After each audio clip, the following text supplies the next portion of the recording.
Hello everyone, welcome back to the test of knowledge.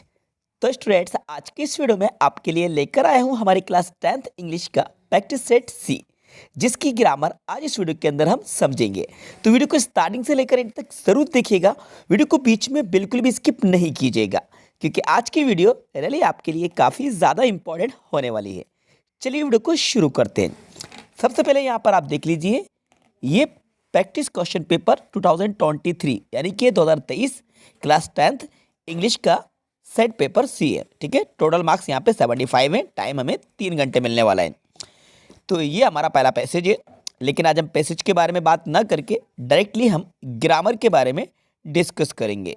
तो हम चलते हैं ग्रामर की तरफ, जो कि हमारा सेक्शन सी है। तो बच्चों, हम आ चुके हैं सेक्शन सी ग्रामर के पोर्शन पर।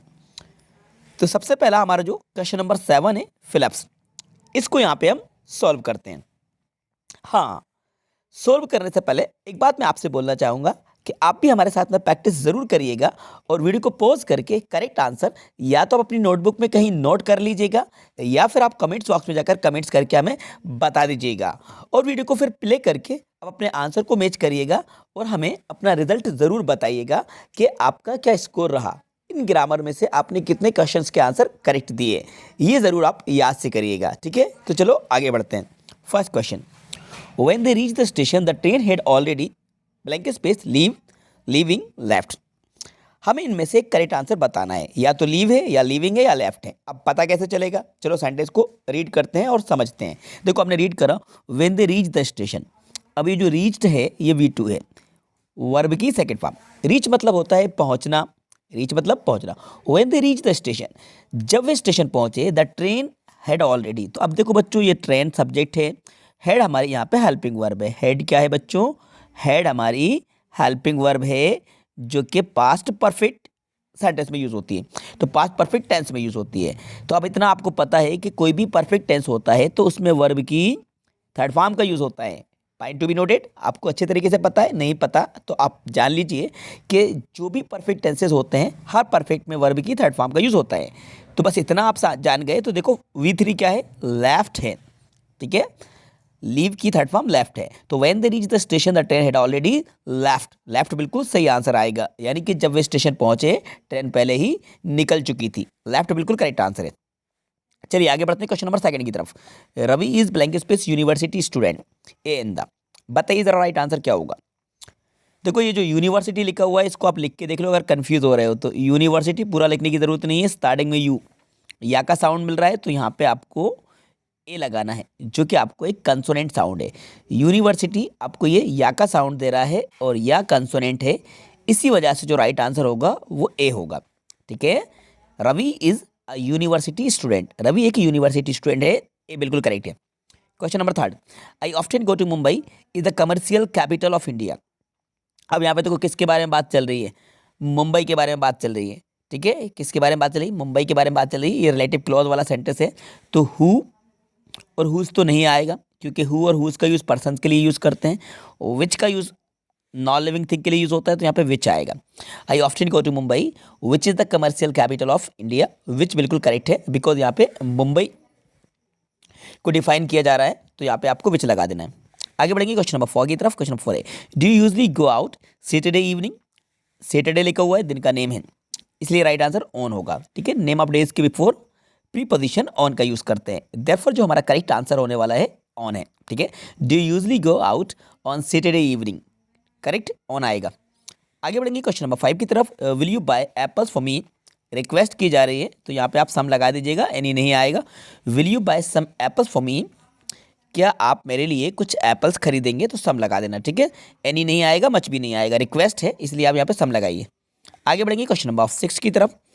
आई am putting on weight you go on a diet. ठीक है, नीडेड टू ऑट या शुड, इसका राइट आंसर होगा आपका शुड। एडवाइस दी जा रही है, एडवाइस के लिए हम शुड का यूज करते हैं। You should go on a diet, should आपको लगाना है। ऑट के साथ टू आता है तो यहाँ पे नहीं आएगा। ठीक है, शुड है। अब आ जाते हैं हम डू इज डायरेक्टेड पर। ठीक है, तो ये रहा हमारा फर्स्ट क्वेश्चन। थोड़ा सा मैं जूम कर देता हूँ जिससे कि आपको क्लियर दिखेगा। बच्चों, डू इज डायरेक्टेड को समझने से पहले अब एक छोटा सा काम करिए, जल्दी से देखिए। आपको वहाँ पे एक लाइक का बटन मिलेगा, तो उसको प्रेस कर लीजिए। ये काम आपको बहुत ज़रूरी करना है, लाइक का बटन दबा दीजिए और हाँ, वीडियो को शेयर ज़रूर कीजिएगा, अपने दोस्तों में सभी में वीडियो को शेयर ज़रूर करिएगा। Rashmi does her work daily, negative बनाना है, ठीक है। Rashmi does her work daily. अब देखो ये प्रेजेंट इंडेफिनेट का है, कौन से टेंस का है? ये जो सेंटेंस है ये हमारा प्रेजेंट इंडेफिनेट का है, ठीक है, प्रेजेंट इंडेफिनेट का है। तो कैसे बनेगा देखिए, सब्जेक्ट क्या है हमारा? रश्मि है, तो यहाँ पे हम राइट करते हैं रश्मि। ये मैं आपको रश्मि राइट कर देता हूँ। हेल्पिंग वर्ब यहाँ पे डज ही लगाएंगे, रश्मि डज। नेगेटिव बनाना है तो हम यहाँ पे नॉट लगा लेते हैं, रश्मि डज नॉट। और वर्ब की फर्स्ट फॉर्म हम यहाँ पे डू लगा देते हैं, फिर हम लिखेंगे हर वर्क, वर्क। और हम यहाँ पे राइट कर लेते हैं डेली, डेली, ठीक है। और ये लगा देते हैं full stop. Rashmi does not do her work daily, ठीक है। तो यहाँ पे हमने रश्मि सब्जेक्ट को लिखा, ये हमारा सब्जेक्ट है। डज हमने हेल्पिंग वर्ब यूज़ करी, नेगेटिव बनाना है तो हमने नॉट लगाया। अब हमें वर्ब की फर्स्ट फॉर्म चाहिए थी तो हमने डू यूज़ कर ली, मेन वर्ब, ठीक है। तो Rashmi does not do her work daily, इस तरह से इसका राइट आंसर होगा। नेक्स्ट क्वेश्चन की तरफ आगे बढ़ते हैं। Sameer shut the door. ये जो शट लिखा हुआ है ये यहाँ पे V2 है, ये सेंटेंस हमारा पास्ट इंडेफिनिट का है। किस में बनाना है? इंटेरोगेटिव बनाना है हमें। तो इंटेरोगेटिव बनाने के लिए पहला हेल्पिंग वर्ब हम लिखेंगे डिड, डिड समीर। तो हम यहाँ पे राइट कर लेते हैं डिड समीर। देन हम यूज़ करेंगे यहाँ पे शट, वर्ब की फर्स्ट फॉर्म द डोर, ठीक है। और लास्ट में लगा दीजिएगा question mark. Did Sameer shut the door. Sentence past का था, प्रेजेंट का क्यों नहीं था? प्रेजेंट का इसलिए नहीं था क्योंकि शट में एस नहीं लगा था। अगर शट में एस लगता तो ये सेंटेंस प्रेजेंट इंडेफिनिट का कहलाता, नहीं लगा यानी कि V2 यूज़ है जो कि ऑल सब्जेक्ट के साथ यूज़ होता है, इसलिए इसको हमने डिड से बनाया, did Sameer shut the door. आगे बढ़ेंगे क्वेश्चन नंबर 3 की तरफ। रीअरेंज करना है, रीअरेंज करके एक मीनिंगफुल सेंटेंस बनाना है। तो कैसे बनेगा सभी को पता है। सबसे पहले लिखेंगे ऑनेस्टी, फिर सेकंड नंबर पे लिखेंगे इज, थर्ड नंबर पे लिखेंगे द, और फोर्थ नंबर पे लिखेंगे बेस्ट, फिफ्थ आएगा policy. Honesty is the best policy, honesty is the best policy, ये राइट आंसर है। Hindi is taught by Mister Sinha. Active voice में चेंज करना है, अभी पैसिव वॉइस है तो पैसिव वॉइस से आपको एक्टिव वॉइस में चेंज करना है। तो एक्टिव वॉइस के लिए पहले आपको सब्जेक्ट चाहिए। तो सब्जेक्ट क्या है? मिस्टर सिन्हा है, तो यहाँ पे हम लिखते हैं mister Sinha, mister Sinha. Present की बात है तो यहाँ पे हम लिखेंगे टीचर्स, मिस्टर सिन्हा टीचर्स। फिर क्या है, यहाँ पे हिंदी है तो हम यहाँ पे राइट कर लेंगे हिंदी, ठीक है, full stop. Mister Sinha teaches Hindi. अब इसको पैसिव बना के देख लो, Hindi is taught by Mister Sinha, ये बन जाएगा पैसिव वॉइस, यानी कि हमारा एक्टिव बिल्कुल करेक्ट है, ठीक है। आगे बढ़ते हैं क्वेश्चन नंबर 5 की तरफ। Sania said I am making tea. Indirect speech में चेंज कर रहे थे। देखो इनडायरेक्ट स्पीच कैसे चेंज करोगे, सबसे पहले लिख दो सानिया। अब थोड़ा सा मैं इसको सेट कर देता हूँ, जूम कर देता हूँ, ये देखिए अब क्लियर आपको नजर आया, ठीक है। तो स्टार्टिंग हम कैसे करेंगे, पहले हम सब्जेक्ट लेते हैं यहाँ पे सानिया, तो ये मैंने सानिया लिखा। सेड को आप जैसे का तैसा लिखिए, कॉमा इन्वर्टेड कॉमा को हटाकर आप लगाइए दैट, सानिया सेड दैट। अभी जो आय है, आय हमारा सानिया के प्रोनाउन शी से चेंज हो जाएगा। शी, एम का क्या बन जाएगा was, she was making, she was making, और tea, full stop. Sania said that she was making tea. इस तरह से ये इनडायरेक्ट स्पीच होगा। लास्ट वाला देख लीजिए, train will arrive in 30 minutes. When का यूज करके इंटरोगेटिव बनाना है, क्वेश्चन बनाना है। तो कैसे बनाओगे, पहले लिखोगे when, when the, when the train, sorry, ये बनेगा वैन, वैन पहले आएगा, फिर यहाँ पे विल आएगा, यहाँ पे ठीक है, विल लगाना भूल, वैन विल, फिर आएगा द ट्रेन, और अब यहाँ पे आप लगा लीजिए अराइव, अराइव, और लगा दीजिए क्वेश्चन मार्क।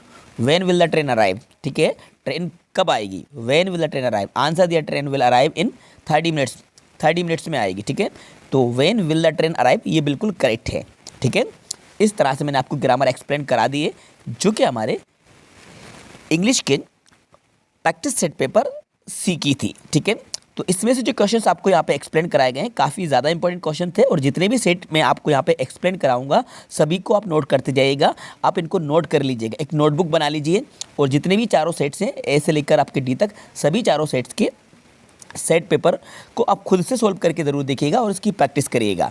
अगर आपको ये अच्छे तरीके से समझ में नहीं आया तो वीडियो को एक बार और देखिएगा, फिर आपको अच्छे से समझ आ जाएगा। और हाँ, आपका स्कोर क्या रहा, आप हमारे साथ प्रैक्टिस कर रहे थे तो कमेंट बॉक्स में जाकर कमेंट्स करके हमें अपना स्कोर ईमानदारी से ज़रूर बताइएगा। ठीक है, फिर मिलेंगे एक और नई वीडियो के साथ। Thank you so much.